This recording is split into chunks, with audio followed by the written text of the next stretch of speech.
This is a subject I'm very passionate about because without my team, I wouldn't be here today. And without any good director, there's a good team. And that's the key. You need to find the right people and get them motivated to work together to be successful. So my first tip is find the right people. When I first started in business, I started too cheap. I was looking for cheap people, and guess what? My mum said, if you pay peanuts, you get monkeys. And it's so true. Find good people and don't be afraid to pay for them. You need to find people that have expertise and what you need in that particular staff member, and you need to train them correctly in the ways and business practices that you have in your company. And that's the most important tip, is the first one in finding the right people, because without that, you can't then go on to grow and develop your business. So tip 2 is, and this is a bit of a controversial tip, is don't be afraid to part ways with a staff member or move them into a different department. So many bosses out there are afraid to have tough conversations. And let's face it, does everybody that come into your business fit perfectly? Are they in the right role? And are they going to be here for the future? Where I've been, I'd say, successful as becoming a director is analysing very quickly, is this person right? Can we find them a better role, or how can we develop them better? And sometimes they're just not right for my business, and I say to them, is this really right for you? And if I'm feeling it's not right, they're generally feeling it's not right as well. So having those tough conversations moves that person on to a better career, and it also allows you the ability to get someone in the role that's better suited for it as well. There's a lot of managers that are afraid to have that conversation, aren't they? And they hang around for years, and the staff members normally thinking it's not right either. So, and I suppose that also maybe causes some kind of atmosphere in the rest of the team, maybe. Correct. And if you have a bad apple on the tree, it rots the whole tree. Yeah, that's right.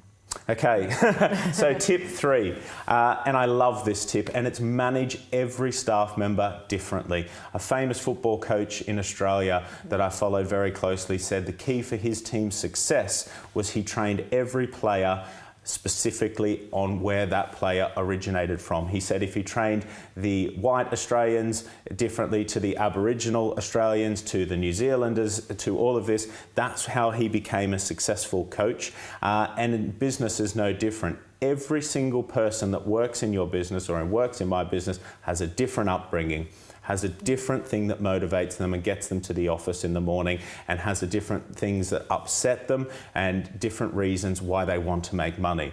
Now, every employee that works in my company, I've sat with themselves and their manager and understood why they have come to work for me and why they want to work and why they want to make money. And understanding that has helped me develop my staff into the right roles, but also helped me motivate them to get the outcome that they want in their life.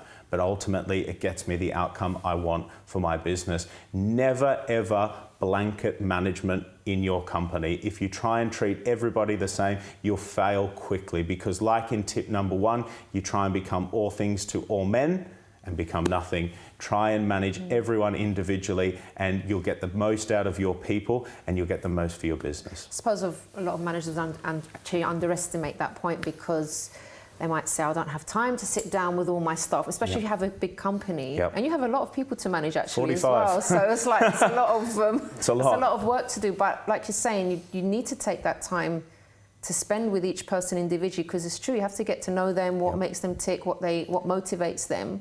Because at the end of the day, it's going to benefit the company as a whole. And people don't want to make me money. They don't want me to be successful, they want to be successful. And you need to understand that and work with them to make them successful in their life, and as a byproduct you will become successful. And you really need to care about making your employees successful. If you don't, give up now. Make them successful. But Mark, how do you find time though, in a practical sense? How do you manage that? Chrissy, the key is you have to fit it in. A lot of directors prioritise seeing customers, sitting with their managers, and they forget what it's like at the coalface where their staff. They don't know what their staff are doing on the day-to-day basis, and they don't know who their staff are. And if you don't know who your staff are, If you can't tell the staff member the name of their partner, you're failing that person. I know the names of the children of my staff. I know what they like to do on the weekends, what their partner's name are. And just by walking up to them on Monday and saying, "Hi, Fred, how's Sally? Did you go and see that band that you were going to on the weekend?" They know I care, and then they care more about me. Okay. Mark, I think we've got time for one more tip. Okay. And Chrissy, my final tip tonight is shouting about success. Okay.